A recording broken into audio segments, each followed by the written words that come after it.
Hello again, everyone. Welcome to another Friday night live stream. I'm Rod Saunders from Jew and Greek, and joining me again for the, second time in 3 months. I don't remember right. when you were here last. Dwayne Yeah, Green, my Canadian pastor friend. Say hi to how's it everybody. going? Hi, everybody. Say hi to everybody. So, I don't know if you guys were watching last time that he was on, but I'm not going to go into any big long introduction other than to say that Dwayne likes to look at fragments and manuscripts for the Bible, and he does a really thorough job in examining all this stuff. He's got a YouTube channel where he does that. So, Dwayne, why don't you just talk about that for a minute, and then we'll get into the material. Yeah, sure. So I won't take too much of everybody's time, but YouTube channel, been doing it for, I would say seriously, for the last 4 or 5 years. And I just look at the textual question when you have a difference between two Bible translations. I'm asking the question, why is that difference there, and what is the right one? So that's basically what the channel is. I take a Byzantine priority approach. Don't confuse me with a King James Version onlyist. I'm not, or a TR onlyist. I'm not. But I have some issues with the modern eclectic methods. And so that kind of pushes me toward a Byzantine priority position. So there's a lot of fancy words. If you know what they mean, come to my channel. You'll love it. If you don't know what they mean, but you want to learn, come to my channel because you'll learn. But if you don't know what they mean and you don't care, well, just come visit Rod Saunders again. Textus receptus. Yeah. That's right. Used to think it meant Tyrannosaurus Rex. That's right. No, it's not a dinosaur. It's a collection of manuscripts. Anyway, but yeah, his YouTube channel is the same name as you see on the screen there, Dwayne Green. Yeah. So he doesn't have a different name for his channel like I do. But I've seen some really interesting stuff on his channel. The other night, he was doing some really heavy-duty analysis of a letter. That's right. Moo and new, is that what it was? That's exactly it. Yeah, it made the difference between possibly supporting a TR reading and not supporting a TR reading. And of course, the issue is, it was, I think it's P64, which is basically our oldest manuscript of the Gospel of Matthew. And it's just crunched up in the top corner there. There's a line that goes down, so you know it's the beginning of a new, but then it curves over to the side, and then the manuscript is damaged. So you're looking at the tiniest little features to determine whether that comes down to form a new or whether it comes back up to form a mu. So now, are mu and new are like M and N? Yeah, pretty much. Yeah, you can call it that. Okay, that's what I thought. Yeah, that's how we transliterate them. Yeah. Yeah. Okay. Yeah. But that Dwayne was doing some heavy duty astronomical analysis. That's right. On this, because you said that you're into astrophotography, right? That's right. Yep. Yep. And it's so been he was taking all this technology that he's used to kind of put photos of galaxies and stars together. And he was using that to try to figure out what that letter was, and that because it's just a little fragment of a manuscript, and the letter is not all there, so you have to make a guess on it. I don't know. I found it kind of nerdy but interesting. Yeah, well, it's so funny how so much can hang on a tiny little corner of a scrap that's damaged, right? Because that makes all the difference in what we were discussing. And that had to do with the claims of the King James Bible Research Council on this specific papyrus manuscript. But we'll save that for another date because that might put some of your guys to sleep.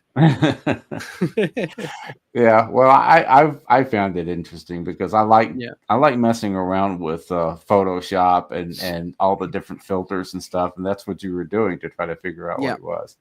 Anyway, the topic du jour, the first topic anyway, is the date for the book of Revelation.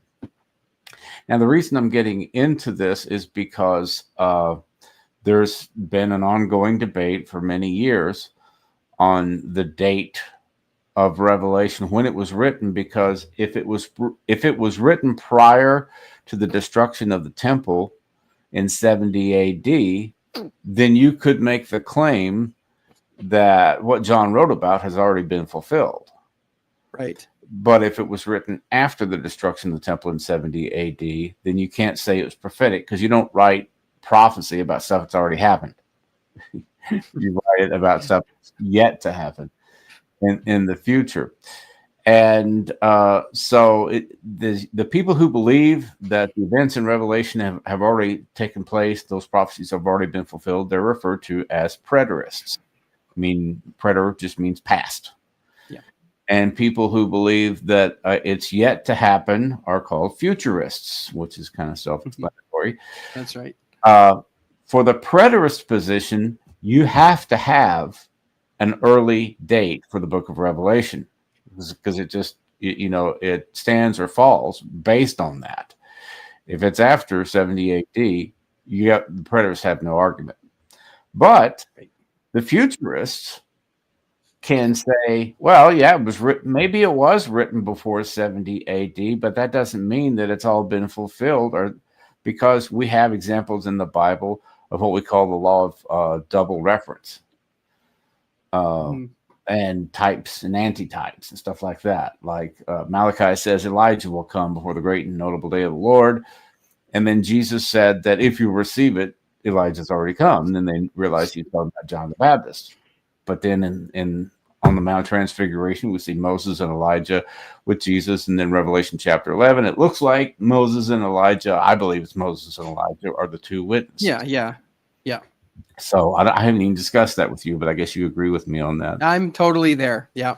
Yeah. So we have the law of double reference, or types and antitypes. And so it's possible that what John was writing about was partially fulfilled in Nero and Domitian, but is yet to be completely fulfilled in the future. And so you have to view Bible prophecy a lot of times in a kind of a multi-layered fashion. This is one of the reasons I reject dispensationalism, is because it's just so rigid. It doesn't allow for nuance and double reference and stuff like that. They get the charts all written out, and that's just the way it is. It's right there on the chart. You dummy, just look at the chart. Okay, Rod, I think you're just jealous of our charts, Rod. That's what's going on here. Are you a dispensationalist? Charts. I would consider myself a dispensationalist. Well, I was a dispensationalist for 30 years. Okay. And then I started moving away from it, because I just started to see some of these cracks in dispensationalism. But I learned a lot from dispensationalism. Sure. I definitely believe that God still has a plan for the nation of Israel. I just don't think the definition of Israel is necessarily what a lot of people think it is. Right. This country that was carved out by the United Nations, that's 20% Muslim, anyway, or Arab. So anyway, but that's when I started moving away from dispensationalism, was when I started really paying attention to all of the nuance and double reference and stuff like that. And I thought, well, now how do you work that into the whole dispensationalist milieu? Anyway, right. But within the debate here about preterism and futurism, the futurist position would still stand even if it was written before 70 AD. But the preterist position collapses if it was written after 70 AD. And that's the point that we want to get into. Now, you said, you told me that you were not quite as up on this as you are on some of the variant stuff. That's right, yeah. But can you just give me your synopsis on this real quick? Yeah, so I guess generally speaking, I lean more toward the later date, obviously. I was talking to my wife, and she was asking, what's your idea of a good date, Dwayne? What's your idea of a good date? And I told her 95 for Revelation. Oh, I'm sure that went over well. She loves me. She loves me. Movie and a dinner, I think, was the correct answer. That's right. No, but I think it all comes down, generally speaking, to, dates aside, you don't even have to look at the number the number is almost meaningless when it comes to talking about what the date of John is. The reality is whether it was written during Nero's reign or whether it was written during Domitian's reign. So that's the real question. Yeah. Who was it that took John and put him on the Isle of Patmos? Was it Nero or was it Domitian? Right? Because we all know, based on Revelation 1, that he was exiled on the island called Patmos for the word of God and the testimony of the Spirit. So that's the real question. And so this conversation, it's bigger than just a date, though, right? Because it encapsulates essentially the entirety of eschatology. Because if you look at people who are defending the early date or the late date, and before we came on here, I had a chance to look at a couple things, is a lot of arguments for an early date tend to rely a lot on internal criteria. Well, what do I mean internal criteria? We do that in text criticism. We have internal and external criteria. Right. Internal criteria is how you interpret the text itself, whereas external criteria is someone outside of the text or some other thing that says it happened early. So an example I found, I forget what the gentleman's name was, but he has a YouTube channel where he was talking about the date. And one of his references for suggesting that Revelation was early, specifically written before the fall of the temple in 70 AD, right? That's the hinge point of the whole discussion, was Revelation, I got it here, 11:1-2, which says, "Then I was given a reed like a measuring rod, Saunders, and the angel stood saying, 'Rise and measure the temple of God, the altar, and those who worship there.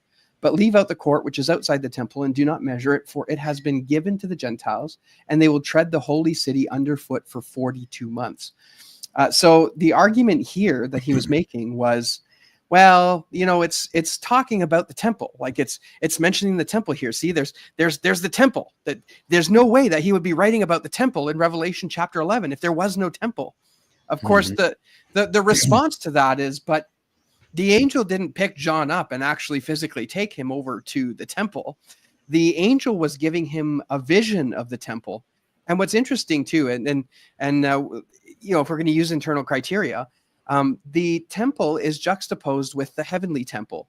And so what this passage is doing is it's giving John a look forward into the perfect temple that's going to be coming down, right? So this is almost a link to the hope of the people who are reading this, who are going to see that eventually a new temple, a new heaven, and a new earth are going to come down. Like this is a book about hope. So the other question, which is often raised, is, well, why didn't John mention the destruction of the temple? And I mean, the real answer here is, like, he just didn't have a need to. He wasn't told to. He wasn't told to write about what had happened in the past. He said, write about what is and what is to come. What is to come. Yep. So that's a general gist of where I am. Of course, there's a lot. There's way more arguments out there and a lot more things to interact with. But like Rod said, the whole question of preterism is basically necessitated by an early date. So an early date of Revelation gives the preterism a possibility.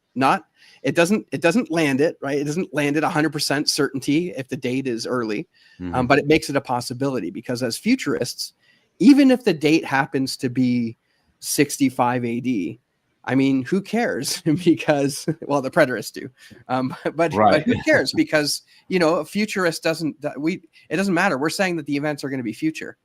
Irenaeus was a futurist, right? He's talking about the mark of the beast, and he was actually, there's a passage there where he's explaining how people are trying to figure out who the Antichrist is, and his response is essentially, let's just not worry about it. We'll know who it is when he comes. So even Irenaeus in the 2nd century was expecting the Antichrist to be future. So he's obviously seeing his eschatology is obviously futurist, premillennial. Yeah. And to your point about the temple, Daniel wrote about the temple after the destruction of the temple, the first. So did Ezekiel. Yeah. So, look, Ezekiel is so interesting. The last 10 or 11 chapters spends all this time describing this beautiful temple.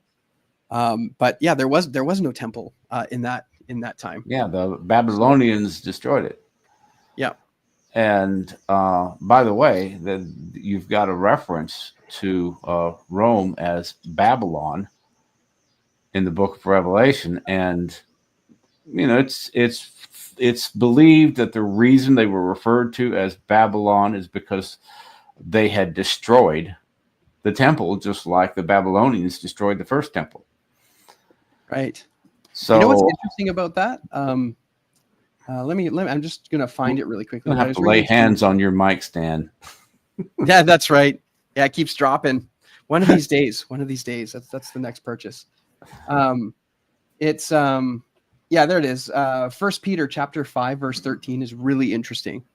5:13. This is like the end of a letter. All the greetings and stuff. And people tend to look over that. I can have it in a second here. Let's do it in the NKJV because the NKJV is better. Right. All right. Yeah, I got it on the screen there. Here, let's make it bigger. So let's get some context here. You can buy some shoes while you're waiting. Where was it? 16? You've been shoe shopping? No, not at all, actually. That's usually why they run those ads. I don't buy my clothes. My wife does. Okay. Yeah, 5:13. There it is. Yeah. So this is the end of 1 Peter. It says, by Silvanus, our faithful brother, as I consider him, I have written to you briefly, exhorting and testifying that this is the true grace of God which is stand. She who is in Babylon, very interesting phrase, elect together with you, greets you, and so does Mark, my son. Greet one another with a kiss of love. Peace to all you who are in Christ Jesus. So why is this interesting? Because Babylon, he's not talking about Babylon, like Babylon. He's calling Rome Babylon. Mm-hmm. This is very clearly making a reference to Rome being Babylon. So when you consider what the first century Christians are thinking, or the Christians that Peter is writing to, they have this understanding that Babylon is Rome. And so you have biblical writers referring to Rome as Babylon. So when you come into Revelation and you see Babylon, you know that it's not literally Babylon. Not Iraq. It's spiritually Babylon. Right. It's spiritual Babylon. So anyway, I just found that kind of interesting, in a weird place to find something like that. Yeah. I'm going to fix this because this is getting really annoying. There we go. Yeah. We're going to have to get you that's right. A maintenance man or a technical assistant or whatever. There we go. Yeah. So anyway, now I've got a list here. I'm going to just pull this up and we'll run through this. Let me scroll back up because it's pretty long. All right. So we're going to remove that and add that. And here we go. The Domitianic, I guess is how you say that, Domitianic dating, 95, 96 AD, quarter century after the destruction of the temple. Mm-hmm. And these are the arguments, these are the things that people are saying for why the later date works. Charles Pope, I don't know, do you know any of these names? Elwell. Not really. No, they're not ringing any bells. Yeah, it didn't for me either. But the argument, I guess if you're steeped into the end times discussion, you might know who these guys are. Yeah, and I'm not anymore. Yeah. I studied this stuff a lot back in the 80s. The majority of modern scholars place the date of the composition of the book of Revelation between 90 and 110 AD. There are good reasons for this, not the least of which is the testimony of several fathers of the church. Irenaeus places the work at 96 AD. Victorinus places the writing in the context of the persecution of Domitian and indicates it was thus that John was imprisoned on Patmos. Jerome and Eusebius say the same. This date of composition, 90 to 110, also flows well with modern theories of biblical dating, which tend to favor later dates as a general rule. W.A. Elwell. Well, let's go back there for a second because he mentions Eusebius. Mm-hmm. And the important thing to understand about Eusebius is that he hailed from the 3rd century, and he was a church historian. So he's not an eyewitness, but he's collecting the resources from those in the earlier centuries.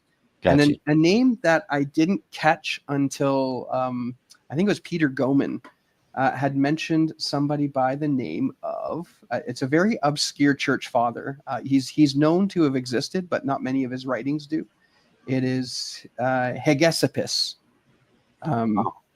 Yeah, and so Hegesippus is an independent witness to the idea that John wrote Revelation in Domitian's reign.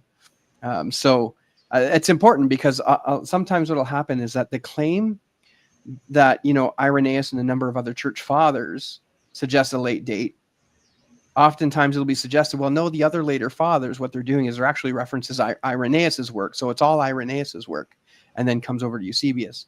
But generally speaking, from Eusebius' writings, we have the testimony of Hegesippus as well.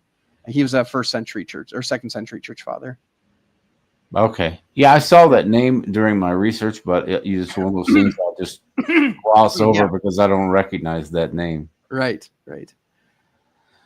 W.A.L. Wells says the traditional view of the date for the composition of Revelation is during the reign of Domitian. The early church fathers affirmed this, and most scholars since then have accepted this. For those who want precision in such matters, there is a virtual consensus that Revelation was written between AD 94 and 96, which was well after the destruction of the temple. Yeah. Now, there are going to be people who will dispute that it's a virtual consensus, but I mean, you got a bunch. I can scroll down through all of the names here to, kind of support what he's saying about a consensus. I'm not going to go through all these, but there's Mark Hitchcock. Now, Mark Hitchcock is a dispensationalist, pre-trib, premillennial guy. I think he taught at the Dallas Theological Seminary, but he debated Hank Hanegraaff on this. Hank Hanegraaff is the head of the Christian Research Institute, which he kind of hijacked after Dr. Walter Martin passed away. Hanegraaff had no background in apologetics or anything, but somehow or another he got control of the organization, and he became the Bible answer man, even though he had no background in theology or anything. Anyway, so he does this debate. He decides he's a preterist, and he does a debate with Mark Hitchcock. And it's a 3-part video. I've linked to it in the description. But Hanegraaff just got stomped in this debate, trying to defend the preterist position. And he claims he's not a full preterist or partial preterist. I don't know what he claims that he is, but anyway, he was defending the position that Revelation was written prior to 70 AD. And after Hitchcock threw out all the evidence that he had in his opening statements, Hanegraaff came back and just decided to start quoting scripture. And he went for 4 minutes. He was quoting from the book of Revelation, which is impressive. He's got the whole book memorized, but that doesn't prove when the book was written. Had nothing to do with it. But he was just resorting to what he knew how to do because he didn't apparently know how to debate. And I don't think he's done a debate since. This is like 20 years ago.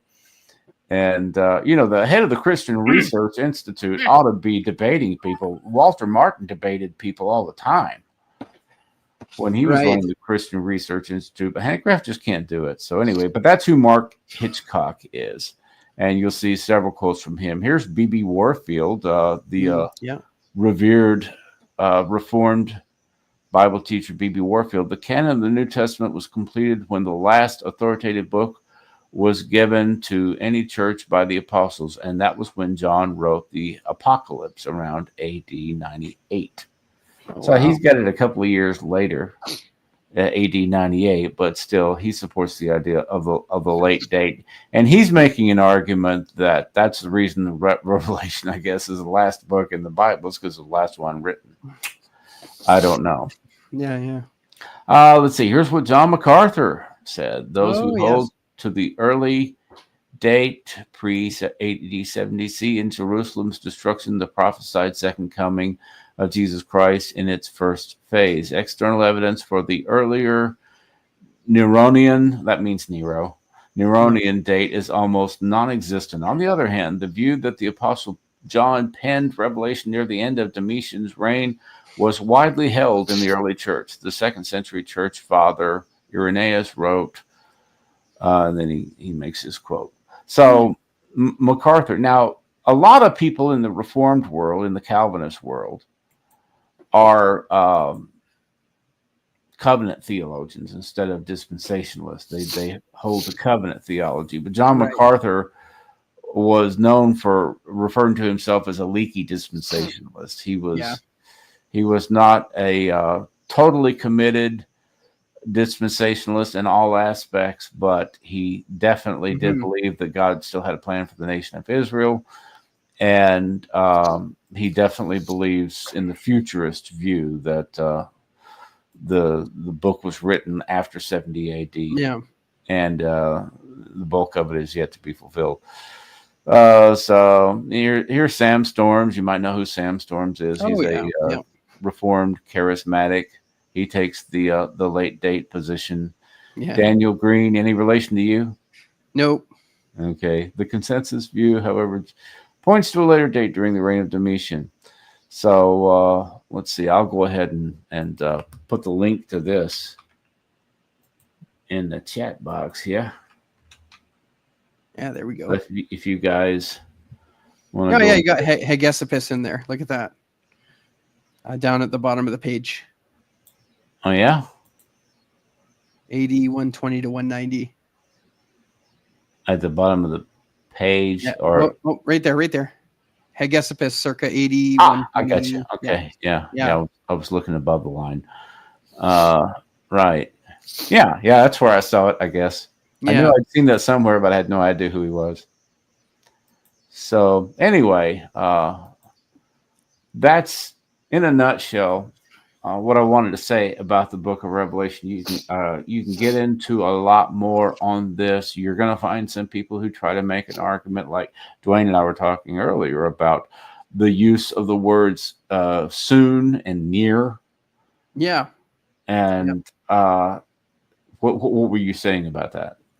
Well, if you're going to go that route, I think that's probably the strongest argument that the early date people have is the idea of soon and near. But we were talking about this a little bit before, and you had suggested that what's happening there is that this is kind of apocalyptic ways of speaking. And so it speaks more to its imminence rather than the closeness to which the speaker is saying it. So it's an interesting, right? Because at the beginning of Revelation, it says, what is that? Well, at the end of Revelation, these words are faithful and true, and the Lord God of the holy prophets sends his holy angels to show his servants the things which must shortly take place. And you have the same thing happening in Revelation chapter 1. So it kind of bookends it on this shortly thing. So obviously the whole shortly come to pass, that's a very important motif in Revelation.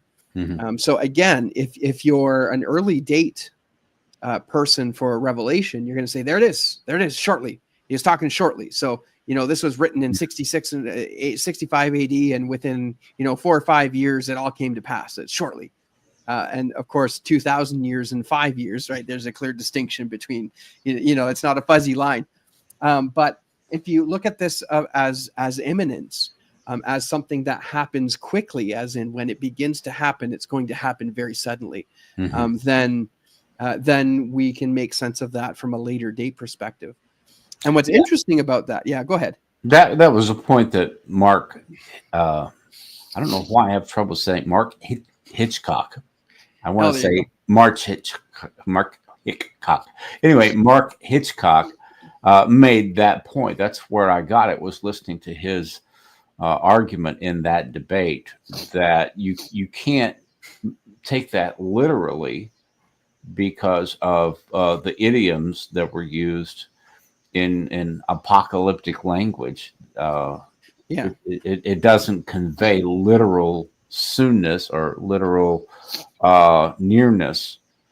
And you have the same thing in Hebrew, where regarding plurality, a lot of times Hebrew has plurality used for emphasis rather than literal plurality. So unless you're a Greek or Hebrew scholar, you don't necessarily pick up on these things. And just a regular Joe reading the Bible says soon. Well, soon's not 2,000 years, so it must have happened back then. And that's the way you would read it if you're not familiar with apocalyptic language. And that was the point that Mark Hitchcock was hey, I said it right, was pointing out.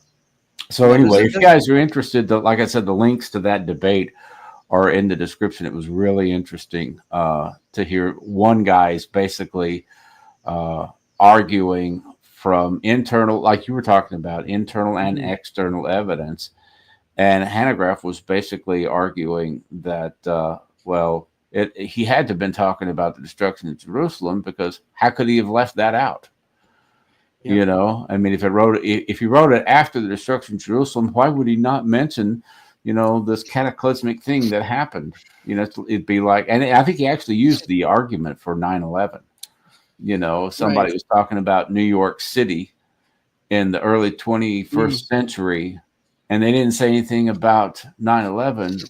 Therefore, it was written prior to. Had to have been written before 9/11 because they didn't mention it. That was the argument that he was using, but I don't think it really holds up when you're talking about apocalyptic language. Yeah. So, there's like another. Sorry. Go ahead. Yeah, I was going to say that there's kind of another similarity too in that discussion of soon and when you look at the Olivet Discourse, and Jesus says this generation will not pass until all things be fulfilled. And so the reasoning there on an early date goes, well, you know what? This generation refers to the generation that Jesus is currently speaking in. And so the disciples and all of them are waiting for this prophecy to be fulfilled that Jesus spoke on in the Olivet Discourse. But again, the question is what is meant by this and generation? Now I take the position that this generation refers to the generation in which the signs spoken of in Matthew 24 are happening. But the early date, believer would say, well, he's speaking about the generation that he's currently in, not the generation in which the signs are happening. He's saying that all this is going to happen within that generation. So I think there's a demarcation point in there. Well, the popular thing back with Hal Lindsey and the late great Planet Earth was generation is 40 years. Yeah, that's exactly it. Yeah. And Israel was restored as a nation in 1948. So 40 years from 1948 is 1988. And if you subtract 7 years for the Great Tribulation, that means Jesus is coming back by 1981. This is the way that people were arguing. Doing the math. Yeah. Yeah, and doing the math and figuring it all out. And then other people said, well, that's if you're pre-trib, maybe if you're post-trib, you could put the 7 years back on. So let's wait and see if it happens by 1988. Well, it didn't happen by 1988. And then people thought, well, maybe a generation's more than 40 years. Who really knows? Maybe it's 70. Yeah. So they kept pushing it back further and further because they kept getting it wrong, obviously. I think generation could just refer to the nation of Israel, that the nation of Israel would not pass away. It could be. Yeah. You'd have to do a word study on, which I haven't really done, but generation doesn't necessarily mean a time frame. It could mean a nation group. Yeah. You'll find it used that way in scripture, but like I said, I haven't done a word study on this, so I don't know. But I'm just saying, don't get hung up on the word generation there and thinking, well, it had to have happened within 40 years of Jesus saying that. Right. Well, it makes me think of that book. Was it Hal Lindsey book? 88 Reasons Why Jesus Will Return in 19. No, that wasn't Hal Lindsey. Hal Lindsey wrote the late great Planet Earth. Wisnot was. Oh, that's right. Wisnot. Okay, yeah. Edgar Wisnot. I saw a picture of it. It floats around online every once in a while, where it's in a like a Goodwill used bookstore kind of thing with a 50% off sticker. 50% off. Yeah, because 1988 is come and gone. Yeah. Well, he followed up. He had a sequel to it. 89 Reasons Why Jesus was coming back in 89. And that didn't sell as good as the 88 book. I bet it didn't. He must have wrote that fast. I didn't realize that. That's crazy. Yeah, Oh, it was nuts. I'm older than you. I remember when all this stuff was going on because yeah. I had just moved to Orlando, Florida in 1988. Yeah, I was getting in on the tail end of that. So I became a Christian in 96. Oh, okay. So yeah, we Yeah, were steeped in, yeah. I I moved to Orlando and they had this Christian television station there, Super Channel 55, and I mean they broadcast all over Central Florida. Oh, nice. Claude Bowers was the guy, Yeah. and he had Whistlenot on his show. He had him on that Oh, Channel cool. 55 show, Nice. talking about his book, 88 Reasons. And I said, "Oh, you got to be kidding me! You're bringing this guy out there on television, broadcasting to all of Central Florida about this goofy 88 reason theory." But that was Claude Bowers. He just, if it got views, it was good, Yeah, there you go. Yeah. And there was a guy traveling with Whistlenot who was a pastor, and he heard Whistlenot's message and got so excited he resigned his pastorate and he traveled around the country with this guy, helping him spread the message. 88 reasons Jesus is coming back. And I remember thinking to myself, this guy is going to be out of the ministry when this thing is all done. He's going to have no credibility at all. That's right. Yeah. It was sad, but who's going to listen to him after he gets caught up in this silliness? But this is, again, another reasons I've kind of moved away from the dispensationalist position and the pre-trib position, because everybody who's ever set a date for the Lord's return has been wrong. Well, first of all, they've all been pre-trib, because post-trib people. I don't understand why pre-trib people think it's it just blows my mind. Yeah, why they think it's okay? Like the command is so clear. They've all been pre-trib and they've all been wrong every time. And now they're either wrong or the date hasn't come yet. Right. Now you've got a group saying it's going to happen in September.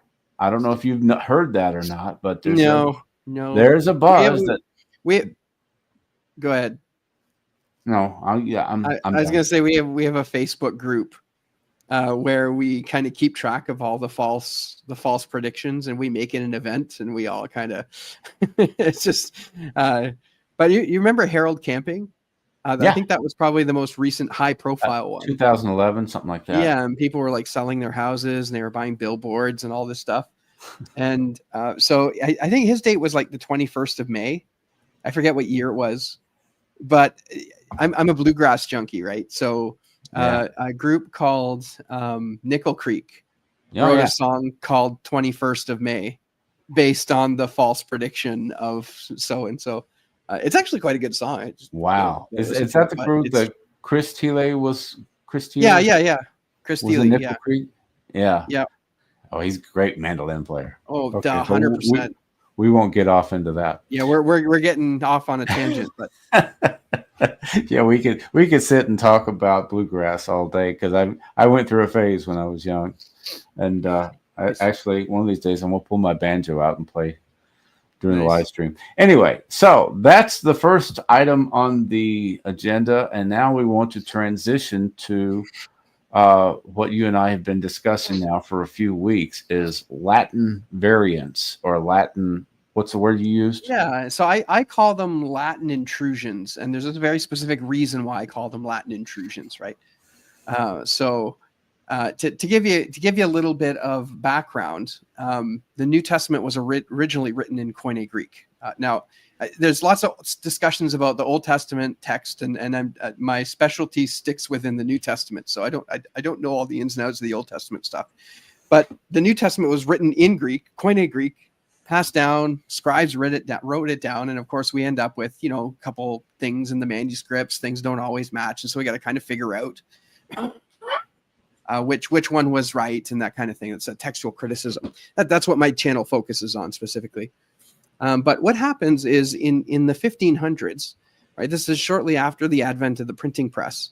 Of course, the Bible would make a great book to put through the printing press, because, copying by hand is a lot of work, and using a printing press, well, you can get 3,000 copies of a book done in the amount of time it would normally take you to do one.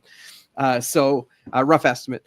So anyway, Erasmus in the 1500s had collated a whole bunch of manuscripts. He had a couple dozen, one or two dozen manuscripts that he used, and he basically edited and put together a Greek New Testament.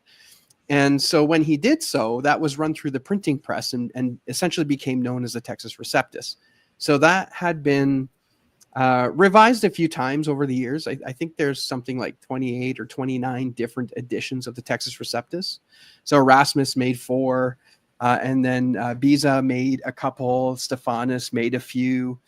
The Elsevier brothers did a number of editions. There's a couple others in there, Collianus, and a couple that I don't remember, but quite a few. So this is like a lineage of a family of printed editions. It's no longer manuscripts at this point; it's printed editions. So our King James Version essentially came out of this tradition. So the King James Version, translated from the Textus Receptus, became that great and venerable translation, which I love, and I think everybody should read it. If you're an English speaker, you should read it. But I'm not a King James Version only, so let's not get confused there.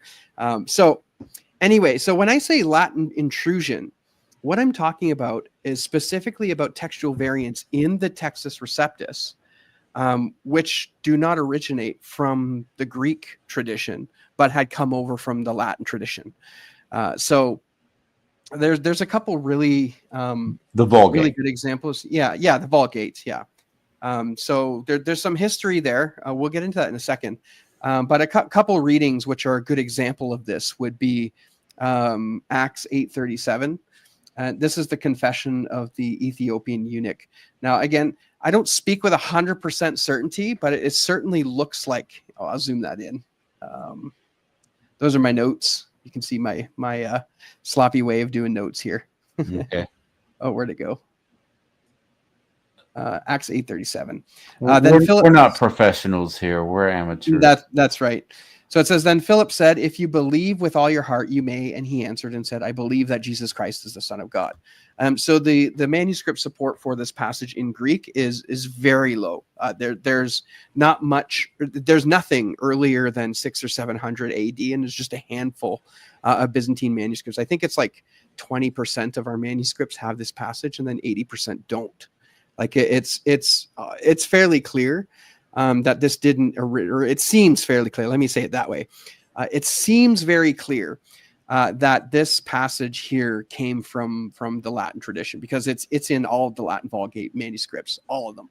So somehow it got ejected from the Greek the Greek manuscript tradition and got fully exemplified in the Latin. So why this is interesting is because the Latin translation is just that. It's a translation.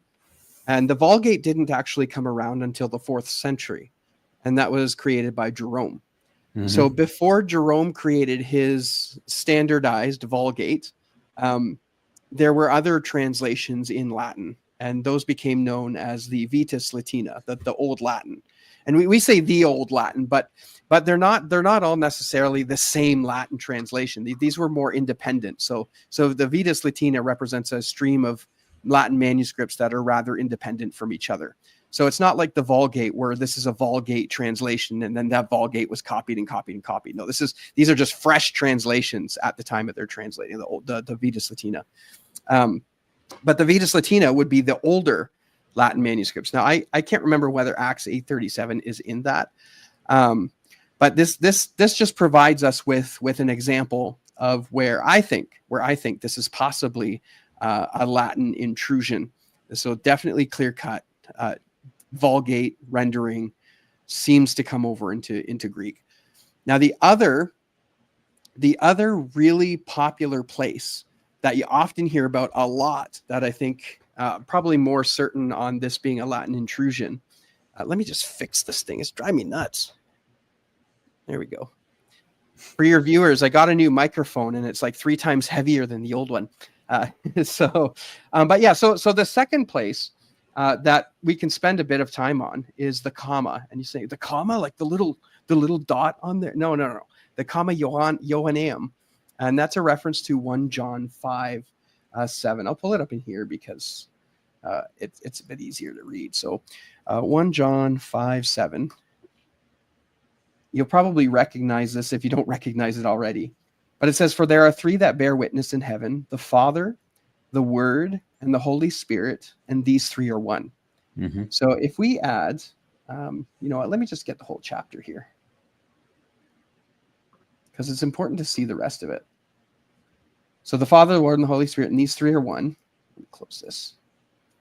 "And there are three that bear witness on earth, the Spirit, the water, and the blood, and these three agree as one."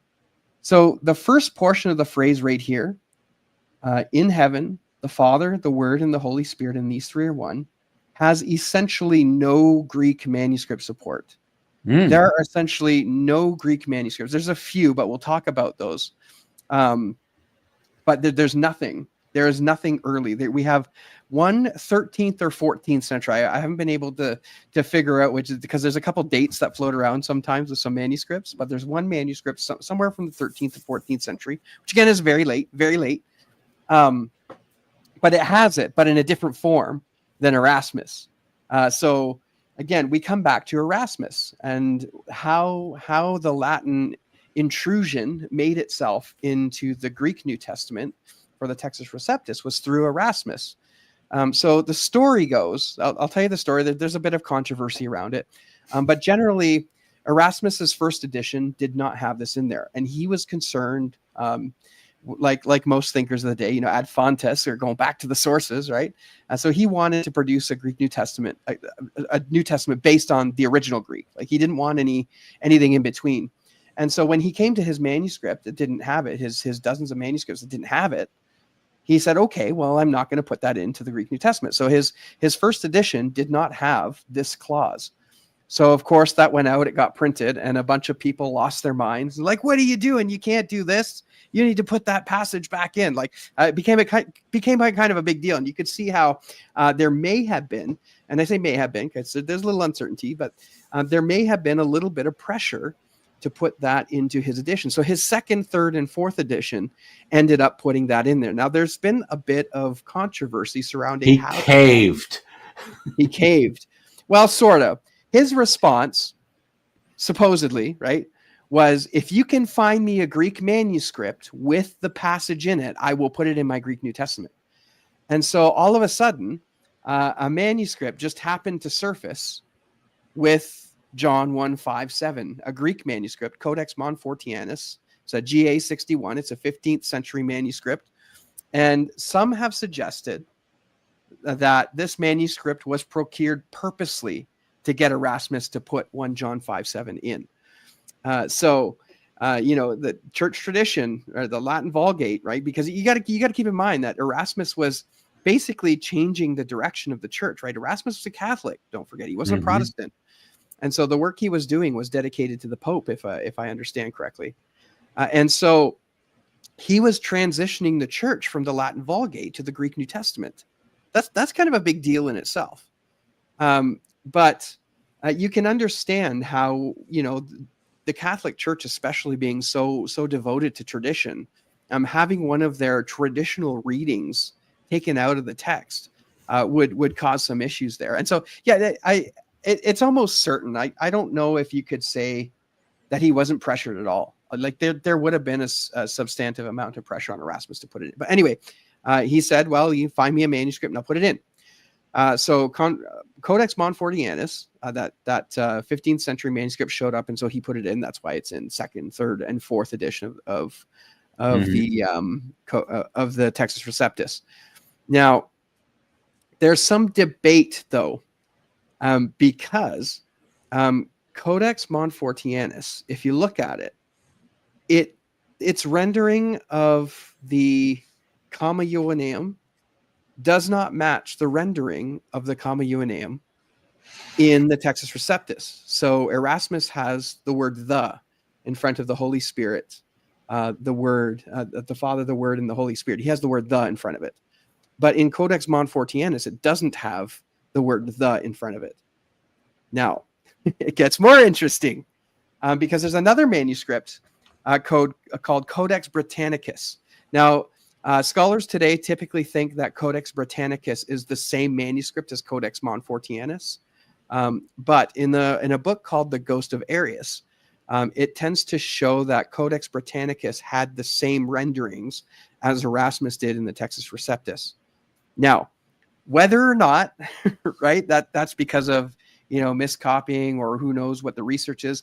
I'll leave that up to you. But there's just a tremendous amount of controversy surrounding how Erasmus's first edition ended up changing his mind and putting in the second edition. So that's a little bit. That's a lot. So do you have anything to say? Because I'm going on and on, Rod. Yeah, well, first of all, the word "the" is referred to as in grammar as a definite article. Yes. So you're saying he left the definite article out? Yeah. Yeah. In Greek, we just call it the article because there is no indefinite article in Greek. We don't have the letter a. We wouldn't say we wouldn't say an apple. In Greek, you would just say apple. But you still have the word the. So there's a definite article in Greek, but no indefinite article in Greek.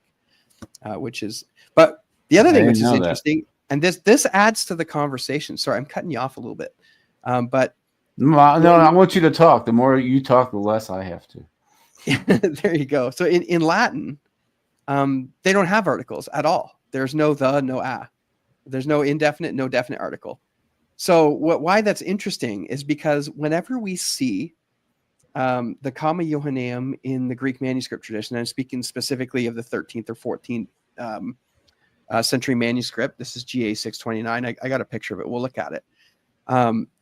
But it doesn't have the articles in it in Greek. And the reason is because if it was translated from Latin, which doesn't have the articles, it makes sense that it wouldn't have the articles in Greek. So let me pop the manuscript up here. Oh, you got it. Perfect. So this is our oldest representative of Greek, which contains the Comma Johanneum.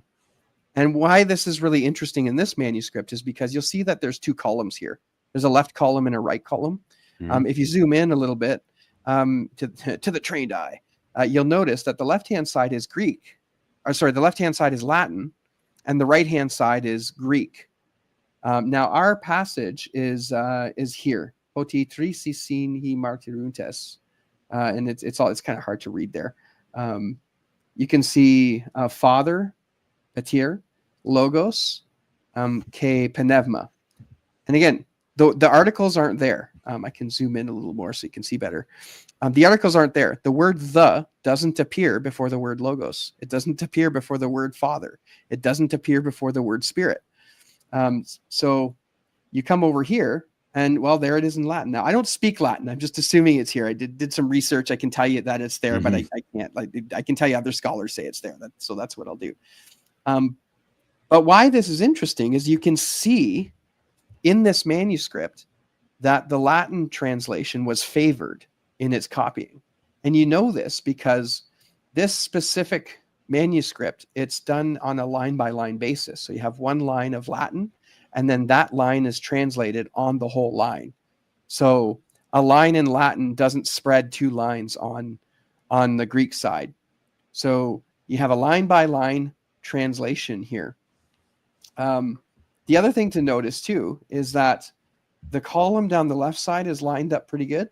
Mm-hmm. And on the left column, it is also lined up pretty decently on the right side. Mm-hmm. But when you get over to the Greek side, it's okay on the left column as it should be. But you notice there's a lot of variation on the right side. Why? You know what we call that? Oh, go ahead. Yeah, go ahead. In formatting, we call that justified. Isn't that interesting? Justified. Yeah, there you go. If you line it up on both sides of the column, it's justified. And if it's not lined up, then it's non-justified. Now that's really funny because we're talking about theology and it has a completely different definition. Right. But yeah, I had noticed that left column was justified and the right one wasn't, because I guess the Greek, some words take some words are longer, some words are shorter. And so they tend to, I guess, to favor the Latin. And I'm just guessing. And that's my point exactly here, that this manuscript, GA 629, it is a Latin manuscript first with a Greek translation. It's not a Greek manuscript with a Latin translation. It's a Latin manuscript with the Greek beside it.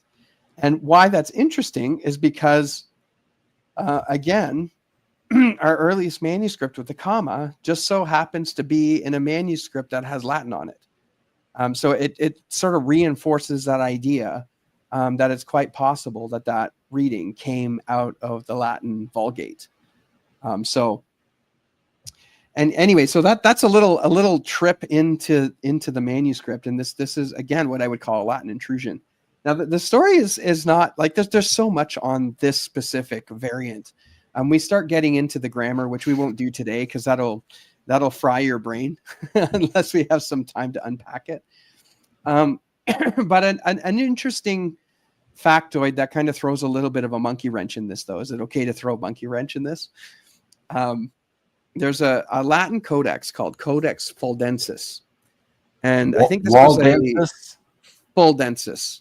Fuldensis. Can you spell that out in the chat box? Oh yeah, it's Fuldensis. It's going in there. F-U-L-D. Okay. Yeah. And so I think this was like a 5th century Latin manuscript. And the interesting thing about this manuscript is it has a preface written in it. And the preface is supposedly written by Jerome. And so not written by Jerome in the 5th century, but the preface is copied from Jerome's work, supposedly. And in the preface writer is complaining that there are a bunch of people out there who keep skipping over the comma Ioannium, the 1 John 5:7. But then when you actually go to that passage in Codex Fuldensis doesn't have it. So the complaint in this preface, the same manuscript is complaining about it also propagates it. That has apparently led to a number of scholars suggesting that maybe the preface wasn't actually written by Jerome, and so they call it pseudo Jerome. Yeah, there's a lot of interesting history there. When you start talking about church fathers, nobody really mentions this specifically. Now there's some debate about that, right? Because like Cyprian, for example, let me see if I have some notes here. I guarantee you the average evangelical Christian does not know that there's Latin stuff in the King James Bible that wasn't in the original Greek. I didn't know it. Yeah. Well, I mean, the popular example is in the end of Revelation. We didn't touch on that, but he didn't have the manuscript he had of Revelation when he was copying it didn't have the last couple of verses, so he back translated that from Latin. And so there's the reading, the tree of life. He who takes out these words, he will have his name removed from the tree of life. Or how does that go? Let me pull it up here just so I don't butcher it too much more than I have. We got time. Rev 22:18. It's right at the end of Revelation. For I testify to everyone who hears the words of the prophecy of this book. If anyone adds to these things, God will add to him the plagues that are written in this book. Not a good thing to be messing with the words of Scripture. And if anyone takes away from the words of the book of this prophecy, God will take away his part from the book of life, from the holy city, and from the things which are written in this book. Now, what's interesting is book of life is hardly in any of the Greek manuscripts. Book of life almost doesn't exist, but you have it in the Latin manuscripts. So again, this here, book of life, this is a Latin reading. In fact, you could even argue that much of this is back translated from Latin into Greek. But book of life should be tree of life. And I think what happened, the best way that I seen this explained was in Latin, the word for book and tree are very similar. And so the confusion between the two, especially given that book is mentioned in the previous sentence, could possibly have lent to them writing book or seeing book instead of tree in Latin. And so the Latin translation, the Latin Vulgate, writes that down. And then, of course, the Greek continues to propagate tree of life because, I mean, it's come down from the original sources. So yeah, again, another Latin reading. So there's I wouldn't say they're all over the place in the Textus Receptus, but there are a few places where you do see this Latinization. That's mind blowing. So that in the Greek it says tree. Yeah. So in a majority of manuscripts, it says tree. Now there are some Greek manuscripts that have book, but by far and away, I think we're looking at 90%. I probably even could. You think those Greek manuscripts were translations of the Vulgate? I don't know. I haven't looked into it that deeply. It's quite possible. I mean, we could say we could look at 629 and see, but I don't know if it has Revelation in it. I bet you 629 has Book of Life in it. I'm just looking real quickly to see if I got any extra details on this one.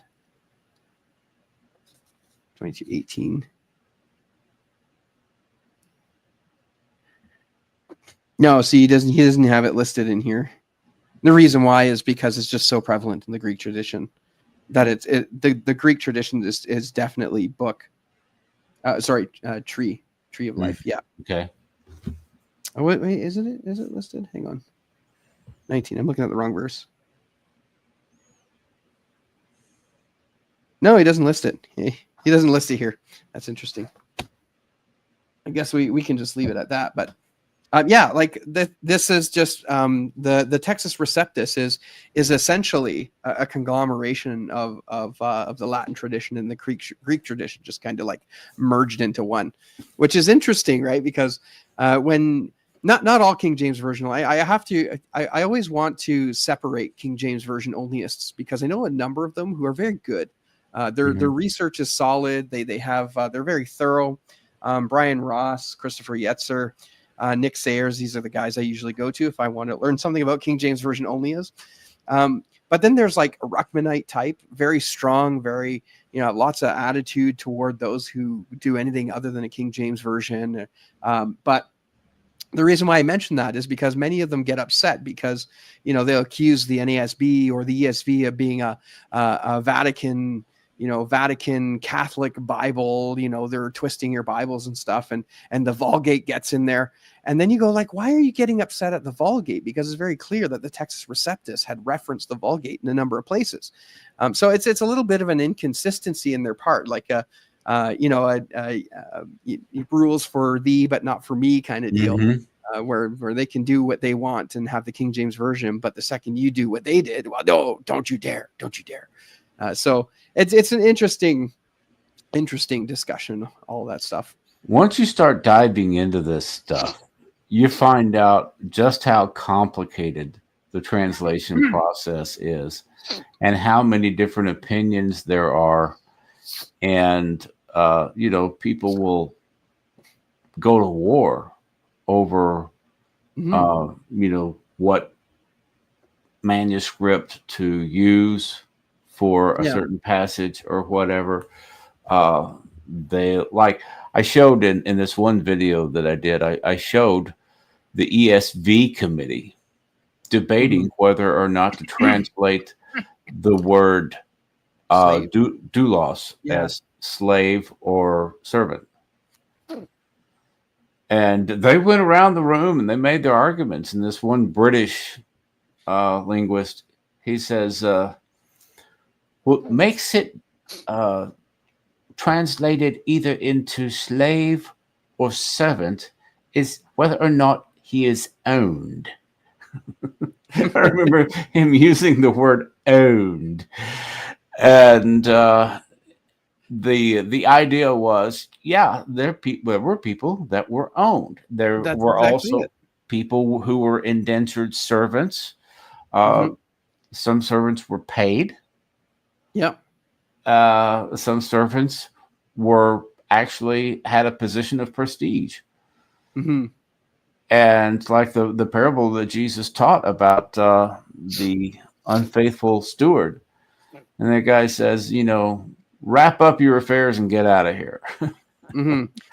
Well, this guy was in charge of a lot of money. So he goes around to his clients and negotiated, a better deal for them so that once he got canned, somebody else would hire him. Right.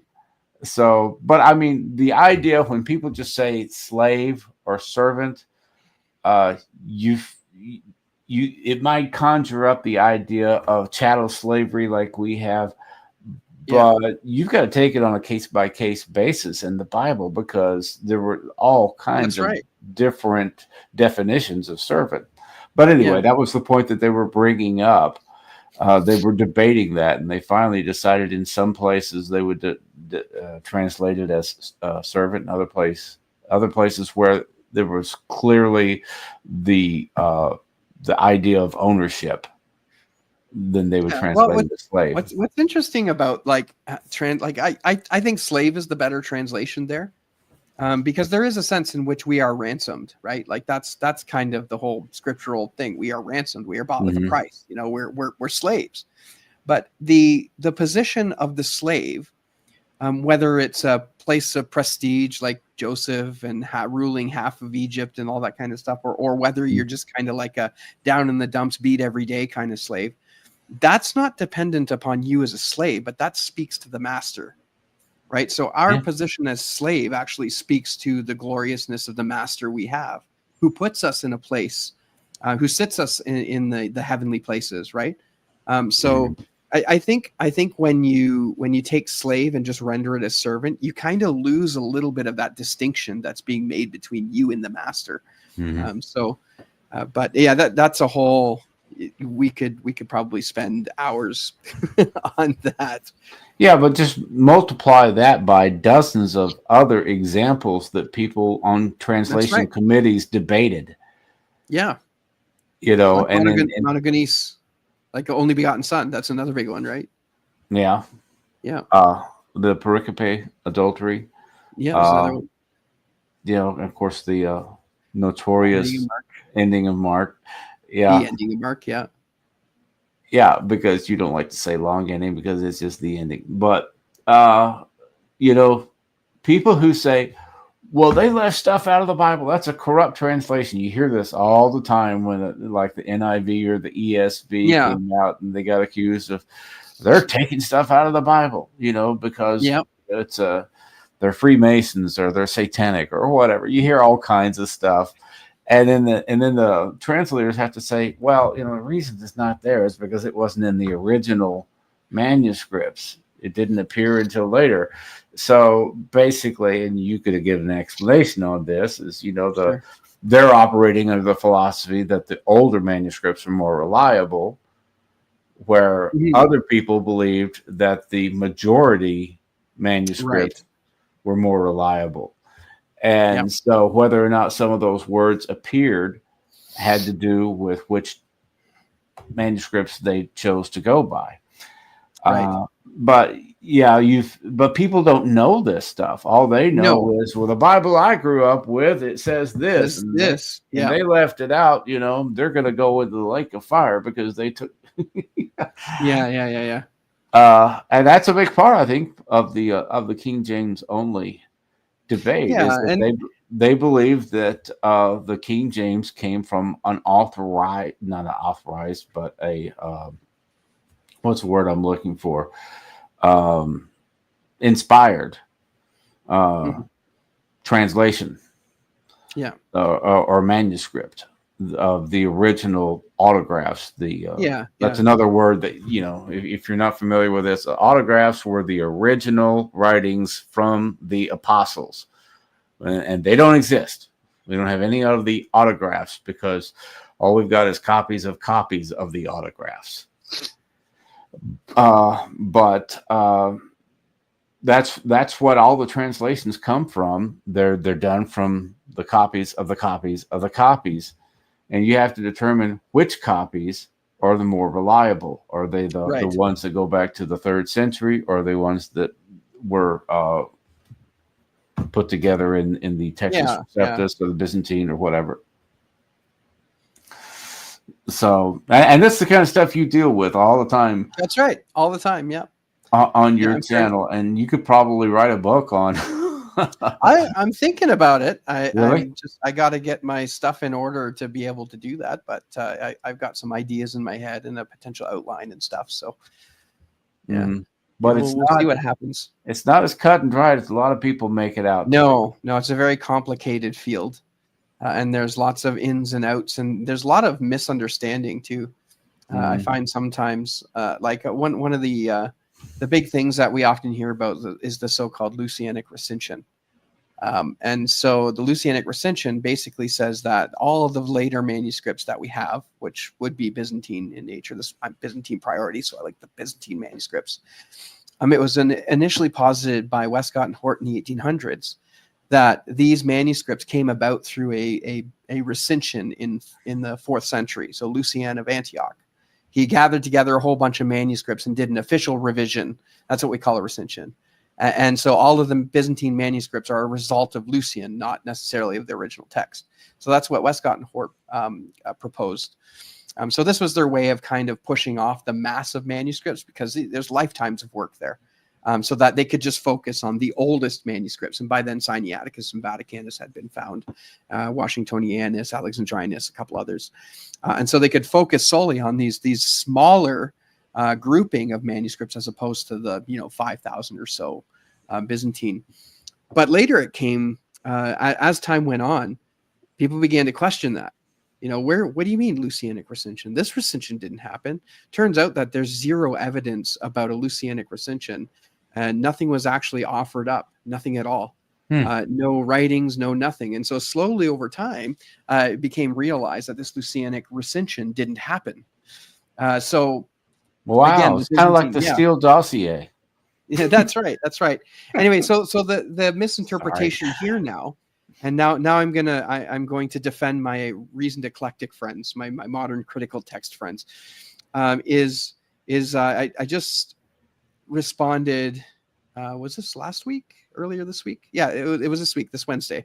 I did a live stream about the King James Bible Research Council, and on the article he was talking about how modern eclectics they have this recension theory, but the reality is minus a few like out there people. Most modern text critics today don't hold to this Lucianic recension anymore. So, you're 20 or 30 years behind. I think I said 50 years in the video, but we'll give him a benefit of the doubt. Say he's 20 or 30 years behind on the argumentation. And so there's this miscommunication there, that the Research Council guys hadn't gotten, that nobody takes the Lucianic recension theory anymore. In fact, so much so that the newest edition of the Greek New Testament from our modern eclectic friends have included 36 Byzantine readings in the Gospel of Mark in their last update.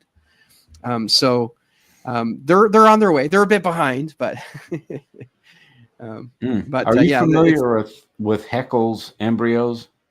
Yeah, ontogeny, recapitulates, phylogeny. Yes. Okay. Wow, you're up on this stuff. I didn't. Yeah. I didn't know if I knew you were a nerd in the manuscript area. I didn't know you were a nerd in the whole debate creation evolution debate. Yeah, because Haeckel's embryos, I did a video on this. Haeckel's embryos were drawings by a guy named Haeckel, who was supporting Darwin's view on how on the tree of life, not the Bible's tree of life, but the genetic tree of life. Yeah, the evolutionist tree of life. Everything came from one microbe. Anyway, so he draws all these embryos that look very similar. One's a frog, one's a snail, one's a human, and they all look the same, pretty much. And it turns out Haeckel just made all that stuff up. Yeah, actually, I think it was more like that. They're what he was trying to push was the idea that when the human embryo is developing, it develops through a fish stage and a frog stage and a so on stage until it gets to the human stage, right? And so this was like evolutionary thinking, because, well, you see, the frog is in the human, and the turtle is in the human, and the bat is in the human, and it's all one. It's kind of a weird thing like that. But the thing was, they discovered that his drawings were just made up. They weren't based on any actual science. They just made them up, and they were totally disavowed by the scientific community. And yet those drawings are still, I don't know if to this date, but the last I checked a few years ago, they were still appearing in textbooks. And somebody didn't get the memo, and they didn't take those Heckle drawings out. And there was a guy with degrees, advanced degrees, doing a TED talk, and he used a Heckle drawing, a Heckle embryo drawing in a TED talk. That's funny. And I thought, well, I mean, it's funny but sad. Yeah. Holy cow! This guy is supposedly very knowledgeable. He was a director of some evolution museum or something like that, and they brought him there to do a TED talk, and he's using the stinking Heckle's embryo drawing that's been totally discredited. Yeah, but somebody didn't get the memo. Apparently he didn't get the memo. Either that or he's just lying. But yeah, you'll find a lot of times the information doesn't get around, and people keep on repeating. And you'll see the same thing in the online discernment community. And don't get me started on that. That's right. Yeah, it's funny how once an idea gets out there, it takes a long time for it to get resolved. Like in the text critical community, I mean, it took about 100 years before Lucianic recension was dropped. Wow. So yeah, like, because I mean that came out in the early part of Westcott's life there. We're talking 1860 to 1880, somewhere around there. And just probably in the last 30 or 40 years is when you stopped really hearing text critics stop talking. Some of the popular ones might, like I think James White has maybe mentioned a recension, and maybe Dan Wallace has, but for the most part, the text critics generally don't refer to the Lucianic recension anymore. But they're still out there promoting the short ending of Mark. Yeah. Well, we don't need to go down that road right now. That's right. We've been going for over an hour, guys. If you, it's not a big turnout tonight, but if you have any questions for Dwayne, just go ahead and throw them out there in the comment section, and I'll let him answer a few questions before we sign off. Look at that. Brother Maynard has a question. Oh boy. Brother Maynard, remove the supports. He's become a regular on my channel now, so he's popping into my live streams frequently. We're busting in the Monty Python. What's he saying? Have you been watching the Alpha and Omega streams lately? Not really. I don't watch a whole lot of James White these days unless I see something interesting. I think he's been talking a little bit about the guy who went from being a Baptist to an Anglican. He was a little bit upset with that, from what I understand. And he's talking about all these other issues that I just couldn't be bothered with. But yeah, if he brings on the text critical stuff, I'll watch. But he says, I infected them with Monty Python references, and now they can't stop. It's a Brother Maynard revival of the silliest kind. That's hilarious. There does seem to be an appreciation for Monty Python with people over the age of 50. Well, I'm 40, so I guess I'm weird. Yeah, Monty Python was I think they started dying off or breaking up back in the 90s, right? Yeah, I don't know. I just remember watching the movie and thinking it was so hilariously silly that. Well, I saw the movie when it came out. There you go. The Holy Grail came out, I went and saw that with a Assembly of God friend of mine, David. And David had never heard of Monty Python. And I said, "Oh, you're going to enjoy this movie. It's kind of silly." And he had, I don't know if I bought his ticket. I just didn't want to go by myself. And so I said, "Hey, you want to go see a movie?" And he had never heard of Monty Python. He didn't know what he was getting himself into. And I thought, oh, this guy's Assembly of God. He probably shouldn't even be going to movies. This is back in the 70s, Yeah. The movies were even, the movie house. Yeah. E-rated movies a lot of times, it was just not a good place to go if you were Pentecostal. Anyway, I got him to go with me, and I was kind of nervous. And when they did the scene, bring out your dad, and the guy says, "I'm not dead. I'm not dead yet." David starts laughing. He was cracking up at the old man. "I don't want to go on the cart." Don't be such a baby. And David and I said, "Okay, David's cool with this. He gets it." But you would try and explain Monty Python to the World War II generation. My mom and dad just thought it was the stupidest thing. They hated. But why in the world are you watching that garbage? This is stupid. And I'm like, well, okay, you can stick with your Bob Hope, Jack Benny stuff, okay? We That's like funny. Monty Python. Well, my But first exposure to Monty Python, it was what was it? I was like just a kid. I was just a kid, and I didn't watch, like I hadn't been exposed to the movie, but we were walking through a mall one day, and in the mall there was a computer, and then this would have been like probably Pentium 2, Pentium 3 days, like this like old computers in the probably late 90s, early 2000s even. And we were walking through the mall with my parents, and they were off doing their thing, and I was at the game store. And I remember playing this game where the cursor was a sword, and I was like swinging a sword at this black knight, cutting off his arms and his legs. And then I remember playing this game, and he goes, "It's just a flesh wound. It's just a flesh wound." And I don't know why I remembered that, but years later, when I actually watched the movie, it just clicked, and I was like, "Oh, it's just a flesh wound." It took a second to realize, but I've had Wes. Anyway. That's funny. Okay, John Moore just left a comment. Here we go. I'll let you read through that and comment. All right. So King James had 47 translators, and King James himself was opposed to the Roman Catholic Church. Clement of Alexandria combined philosophy with Christian theology. This was the same method that Constantine used to create a union between pagans and Christians.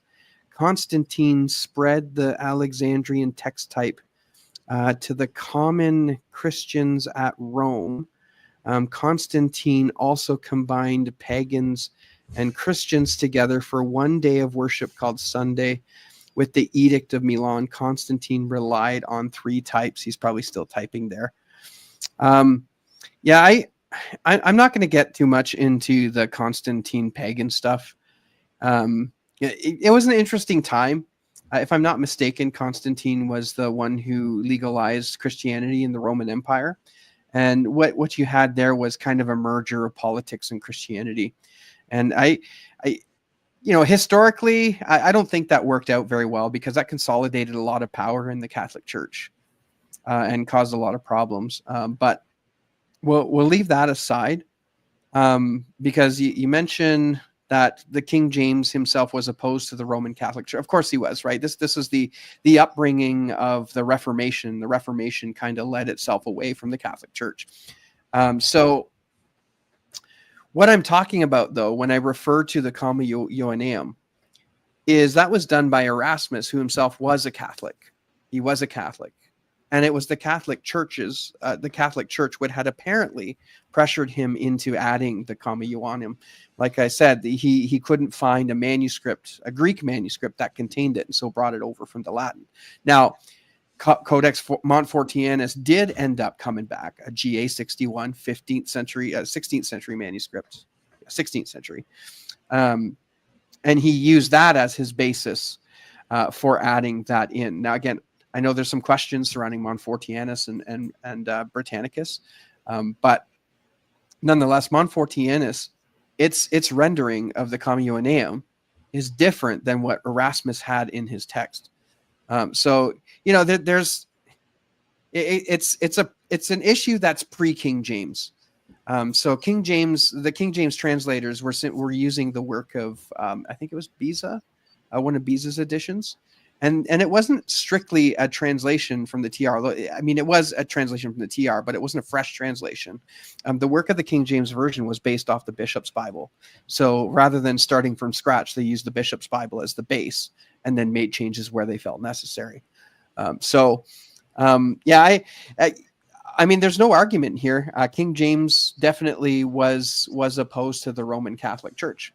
But the King James translators still used a Textus Receptus with a number of Latin intrusions in it. So that's my comment there. And Erasmus was a Catholic. Yes. Yeah. Was he pressured, do you think, other than on that one case from 1 John?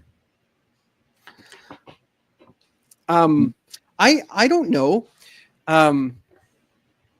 Yeah, I don't know how much he would have been pressured on much else. I don't think there's quite the documentation surrounding anything else.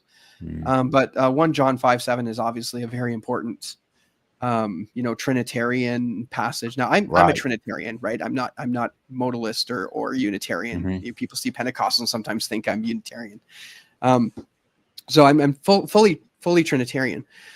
But yeah, the passage is clearly a very Trinitarian passage, 1 John 5:7.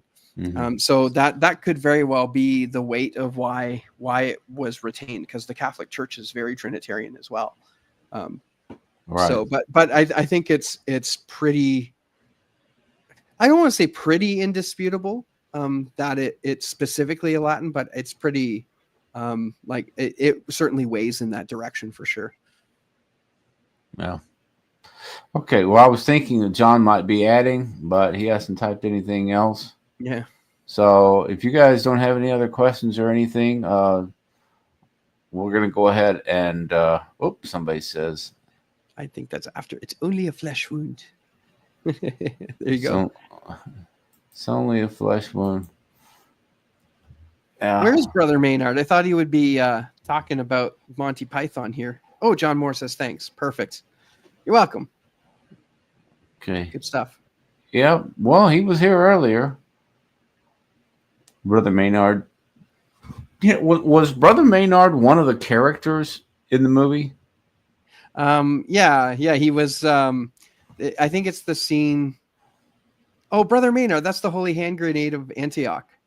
He pulls out the book and he reads from the book. What was it? The Book of Armaments. Book of Armaments. Brother Maynard was. Yeah. Okay. Yeah. The Book of Armaments. Yeah. 3 shall be the counting, and the counting shall be 3. Thou shalt not count to 2, unless, of course, thou then proceedest to 3. 5 is right out. 5 is right out. Yeah. Amen. 1, 2, 4, 3, sir. Yes, 3. So many times I could remember a lot of. I tried to get my wife to watch it with me, and she wasn't as pleased with it as I was. Well, see, Monty Python used to come on PBS on Sunday nights. That's back in the 70s when I discovered Monty Python. We would always, about like 10 o'clock at night in Texas, we would watch it's Monty Python. And of course we only had one big TV back then. I had a little TV set in my room. It was black and white, but in the main living room we'd be watching Monty Python, and my parents were like, "This is the stupidest. How can you watch this stuff?" They didn't think it was funny at all. And my sisters and I are just cracking up watching Monty Python. And I said, what we have here is a generation gap, That's right. That's exactly what it is. That our parents' generation did not appreciate that kind of stuff. And my sister, my oldest sister, who the first one in the family to go to college, she said, "You don't understand. You get this peasant out there who's arguing different political theories in the field, something that a peasant wouldn't know anything about. How about being repressed? Being repressed, yeah."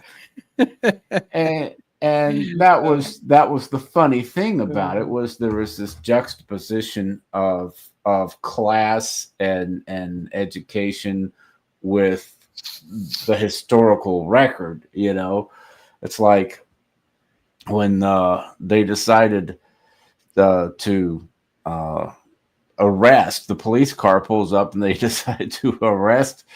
Who did they arrest? Was it wasn't Robin? Robin got killed. I forget. Yeah, it's been a while. So Robin got killed on the bridge of death or whatever. But I guess it was Sir Galahad got arrested. I think Sir Galahad, maybe. John Cleese. The police car pulls up and they arrested him. Okay, we've gone from the days of the Knights of the Holy Grail to 20th century Britain. And and the coconut shells and everything. I mean, it was silly, but there was a certain sophistication to it. Yeah, the air velocity of a laden swallow. Right. Yeah, and if you didn't get the juxtaposition of it wasn't funny. Right. And my parents didn't get it at all. They didn't appreciate British humor at all. Mm-hmm. You know, they were Americans. They came up during World War II, and they thought the Brits were just lucky that we saved their skin, you know, in World War II, that kind of thing. That's right. That's right. You know, they didn't have a use for the French, the Germans, the Brits. They're all Europeans. You know, we're Americans. Why do you want to watch that stupid stuff? And like I said, generation gap. To me, stuff like that, plus watching, you know, the Cosby Kids. Oh yeah. On Saturday morning, and the Beatles cartoon, and the Cosby Kids with Fat Albert, the Fat Albert Gang. Yeah, and they didn't get that at all. You know, what is so funny about Fat Albert? What is so funny? You know, what is so interesting about the Beatles cartoon? But we were interested in what other cultures were putting out there, and you know, it was just we had access to it. They didn't grow up. That's right. Yeah, they've nostalgia'd a bunch of other things. We're going to nostalgia some different things. Yeah, that's pretty much how it goes. When they were kids, you know, there were no black guys playing baseball. I grew up watching Willie Mays. You know, I just thought he was incredible. When they were kids, they didn't listen to anything like Bill Cosby. So, I try to cut my parents a little slack the older I get, but it was a difficult time trying to communicate what we found funny about Monty Python. And then when the movie came out, and then The Life of Brian, I don't know, did you ever see Life of Brian? No, I haven't. No, I might have seen some skits or something from it, but And the Meaning of Life.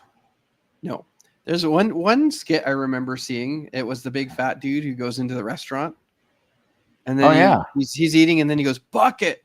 The guy brings over a bucket, and he starts like projectile vomiting into this bucket. Like who thinks up this stuff? So after dinner, mint sir. And he says, right. No. I can't have another bite.